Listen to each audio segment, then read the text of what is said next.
श्री राम।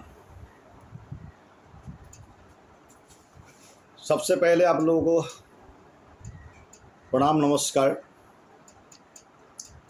मेरे जितने सनातन धर्म के लोग हैं उनको भी प्रणाम करता हूं, और जितने भी हमारे इस्लाम धर्म के लोग हैं उनको भी नमन करता हूं।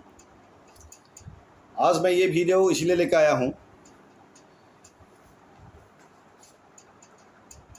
सबसे पहले तो हमारे जो है मौलाना जर्जिस अंसारी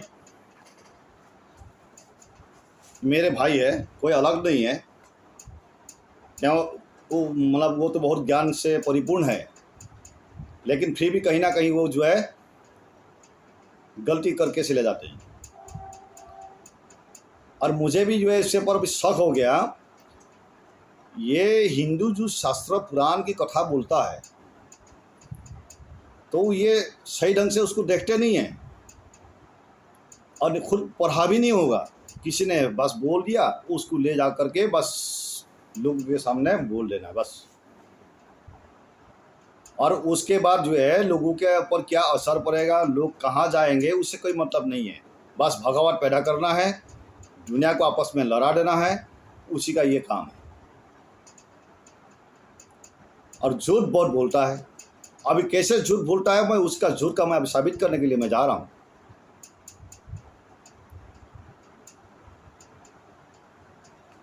इसने बोला है कि जो है शिवलिंग के बारे में बोला है, शिवलिंग की जो है ब्रह्मा ने जो है नापते गया, लेकिन खत्म ही नहीं हुआ। वीडियो देखिए क्या क्या बोला, मैं आपको वीडियो दिखाता हूं, उसके बाद फिर मैं इसका आंसर देता हूं। ब्रह्मा को पैदा करने के बाद एक ड्यूटी दे दी, ए ब्रह्मा जी मेरे लिंग को नापो कितना बड़ा है। ब्रह्मा जी नापने लगे। अब सुनो जो सुनने की बात है। ब्रह्मा जी नापते चले गए, खत्म होने ही में नहीं आ रहा। और कितना नापा मालूम, 50,000 साल तक नापते चले गए। अब सोचो जिसका लिंग इतना लंबा हो उसके घर में बच्चा पैदा नहीं हो रहा है। शंकर जी की पत्नी का नाम है पार्वती, वो एक बच्चा पैदा नहीं कर पाए। भगवान है लेकिन बच्चा पैदा नहीं। वो तो पार्वती जी नहा रही थी, उन्होंने अपने बदन के मैल कुचैल से एक बेटा बनाया और उसका नाम रख दिया गणेश। देख लिया आप लोगों ने क्या बोला, जे हमारे जो शिवलिंग को ब्रह्मा जी ने नापते गया, खत्म ही नहीं हुआ। और उसकी जो है इशारा जो है क्या है, कुछ और दूसरे साइड में जा रहा है। मतलब जो है उसकी इशारा कुछ अलग है। इसीलिए मैं ये जो है जर्जिस अंसारी को बोलना चाहता हूँ, तुमने जो बोला है कि शिवलिंग को जो है नापते खत्म ही नहीं हुआ। शिवलिंग क्या है, शिवलिंग है क्या चीज़, तुमने क्यों बताया नहीं, तुमने क्यों नहीं बताया लोगों को जो नापने की बात कर रहे थे। मैं पहले भी एक वीडियो में लेकर आया था। शिवलिंग क्या है, शिवलिंग एक है शिव जी का सेना, जिस मतलब जिसके जरिए हम परमात्मा को पहचान सकते हैं, जिसके जरिए भगवान को हम जान सकते हैं। और वो क्या चीज़ है, लिंग का मतलब क्या है, लिंग का मतलब है सीना, पहचान किसका, परमात्मा का। शुरुआत में परम ब्रह्म निरंकार जो हमारे भगवान है, ओम ओंकार करके, और साथ में जो है एक अग्नि स्तंभ के साथ प्रकट हुआ था। किसी लिए, ब्रह्मा और विष्णु को ज्ञान देने के लिए। क्योंकि ब्रह्मा विष्णु के अंदर जो विवाद हुआ था, जो उनका आपस में जो बातचीत का जो है जब उत्तर नहीं निकला, तो उस उत्तर को समाधान करने के लिए परम ईश्वर भगवंत अग्नि स्तंभ के साथ ओम ओंकार करके प्रकट हुए। और जो वो अग्नि स्तंभ है उसको लिंग कहा है। और उस जो है अग्नि स्तंभ कहाँ से आया है, उसका अनुसंधान करने के लिए ब्रह्मा विष्णु क्या है, ब्रह्मा जो है ऊपर की तरफ और विष्णु नीचे की तरफ न जो है मतलब धरती का प्रमाण का जो है घूम रहे थे कि मैं इस तरफ जाता हूँ, तुम उस तरफ जाओ। ये मतलब जो है आवाज़ कहाँ से आया है, और ये जो है ज्योतिर्लिंग कहाँ से आया है, इसको हम जाने पहले इस तरीके से। लेकिन तुमने नापने वाली बात कहाँ से बोल दिया?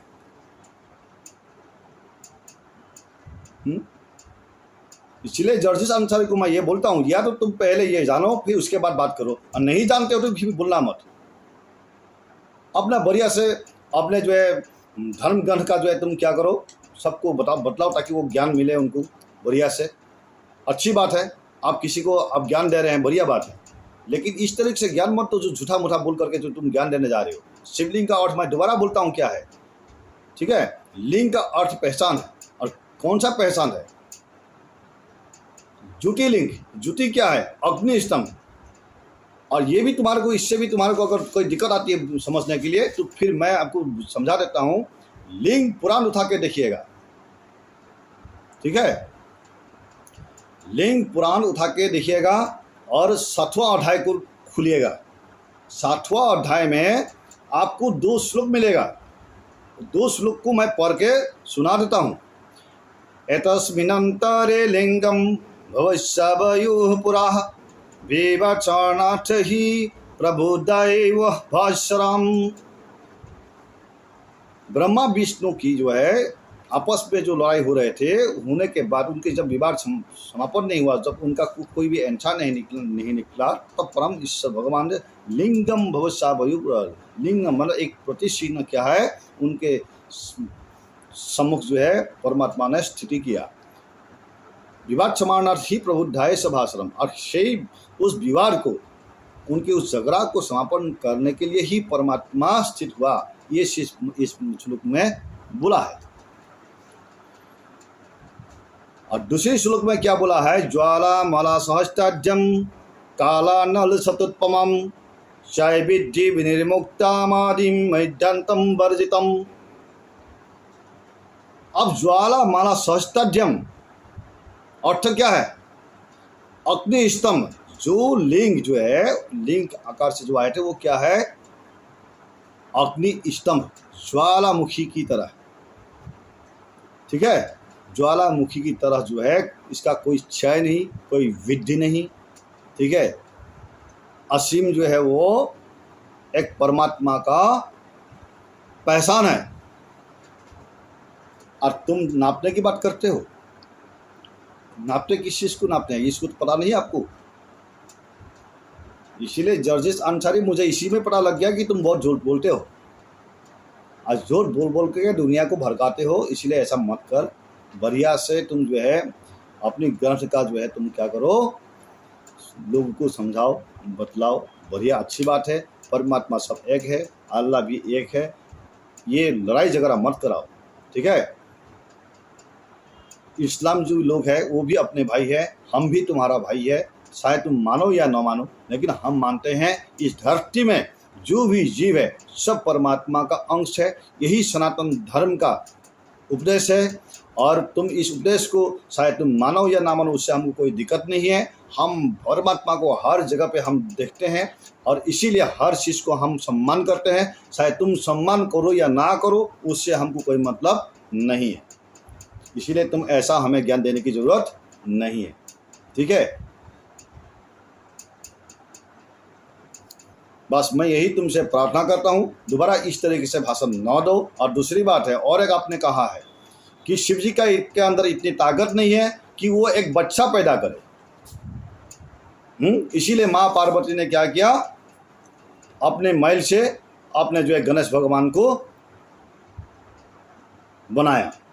ये आपने बोले है ना, अगर शिव जी का अगर हिस्सा हो ना, तेरे पेट में भी बच्चा पैदा कर देगा। वो उसके शक्ति के ऊपर है, उसके हिस्सा के ऊपर है। परमात्मा क्या नहीं कर सकती? परमात्मा का हर जगह पर हर कुछ स्थिति कर सकते हैं, ठीक है? और तुम ये भी बात भूल गए, कार्तिक को तुम जानते हो? कार्तिक को तुम जानते हो? कार्तिक क्यों पैदा हुआ? कार्तिक कौन है? कार्तिक शिव का पुत्र है। और कार्तिक जो है शिव जी का जो बीज है, बीज से उत्पन्न है जो है कार्तिक जी है। और कैसे उत्पन्न हुआ तुम जा करके उठा के पुराण को देख लेना, तब पता लगेगा शिव जी ने बच्चा पैदा कर सकता है नहीं कर सकता है। इसीलिए उल्टा सीधा मत बोला करो, किसी दूसरे शास्त्रों को लेकर के तुम उल्टा जो है एग्जाम्पल दे करके जो है दुनिया को जो है मूर्ख बनाने के लिए कोशिश कर रहे हो, और खुद भी बर्बाद हो रहे हो, दूसरे को भी बर्बाद कर रहे हो। क्यों भाई, ऐसा क्यों कर रहे हो? अरे मेरे भाई, ऐसा मत करो। बढ़िया बात अच्छे से समझाओ उनको, ये समझाओ कि भाई परमात्मा का नाम लो, अल्लाह का नाम लो, अल्लाह परमेश्वर है और ये सब जो है अल्लाह का ही बंदे हैं, और इनको जो नहीं जानता है उनको ज्ञान प्रदान करो। इस तरीके से समझाओ ना, ताकि वो भी जो है जो आपसे आपकी बात जो सुनते हैं वो भी सुनकर कम से हमको भी तो ज्ञान देगा वो, कि भाई ये अल्लाह को मानो, भगवान को मानो, अच्छे कर्म करो, वो भी हमको बताएगा, तो हम भी उनको सब समझेंगे, हाँ यार ये इसने सही बात बोला है। लेकिन तुम तो ऐसा नहीं करो, तुम तो पूरा एकदम भड़का भाषण दे करके पूरा ये शिव जी ऐसा है, वो गणेश ऐसा है, उसका बच्चा पैदा नहीं, वो यार तू कौन सा ये तू इंसान है यार? थोड़ा सा बढ़िया से बात करो, अच्छा लगेगा। क्योंकि तुम लोग जो है एक धर्म के स्थान पर एक आसन में बैठा हुआ है, किसी लिए लोगों को सही मार्ग देने के लिए बैठा हुआ है। तो लोगों को सही मार्ग देने के लिए सबसे पहले तो तुमको खुद को शांत होना पड़ेगा। तुम जिस तरीके से बोलते हो ना, वो तो तुम खुद अशांति है, तो दूसरे को क्या शांति बना के रखेगा? ऐसा मत करो, ठीक है भाई? तो अंसारी जी फिर दोबारा हम मिलेंगे, अगर ऐसी बात नहीं है। तुम्हारा बहुत वीडियो मैंने देखा है, तो बोलने के लिए तो मेरे पास बहुत कुछ है, लेकिन इतना अभी काफ़ी है आपके लिए, अगर समझदार हो तो। ठीक है, ठीक है भाई दोस्तों, मैं इसीलिए इस वीडियो को मैंने रखा है, और आप लोगों से मिलेंगे, ऐसी बात नहीं है, आपको लोगों से फिर दोबारा हम मिलेंगे और एक वीडियो लेके आ जाऊँगा, क्योंकि हमें जो है वीडियो बनाने का कोई शक नहीं है, लेकिन हमारी शक ये मतलब जो है कि हमारा इच्छा है कि लोगों तक हम सही चीज़ को हम पहुंचाएं, और लोग जो है इसको जाने, और हमारे धर्म वाले इसको जान करके सही धर्म पर जो है रास्ते पे चले, और सब मिलजुल के चले। इस ब्रह्मांड में हर जीव बराबर है, किसी के साथ गलत ना देखें, सबको बराबर देखें। इंसान सब परमात्मा का है, हर प्राणी परमात्मा का है। हिंसा भावना ना रखे, प्रेम भावना रखे, और सबसे अपने भाईचारा से मिलजुल के अपने परमात्मा का नाम लेकर अपनी कर्म करे। यही हमारा धर्म है, यही मनुष्य का धर्म है। इस धर्म को जो माना वो सही, और नहीं माना जो वही जो है कहाँ जाएंगे? नरक। इसीलिए धर्म उसी को कहते हैं जब तुम किसी सामने वाले को सम्मान करो, सामने वाले को तुम जानो, और सामने वाले को जानकर जो व्यवहार तुम करोगे वही तुम्हारा धर्म है। और वो धर्म जब तुम पालन करोगे उसी में परमात्मा क्या है? खुश है, और उसी में परमात्मा तुमको आशीर्वाद देगा, और वही मुक्ति का तुम्हारा रास्ता भी है। साथ में उसी परमात्मा का तुम उपासना करो, तुमको और शक्ति देगा उस धर्म को पालन करने में, समर्थवान करेगा तुमको। ठीक है, ओके, जय श्री राम।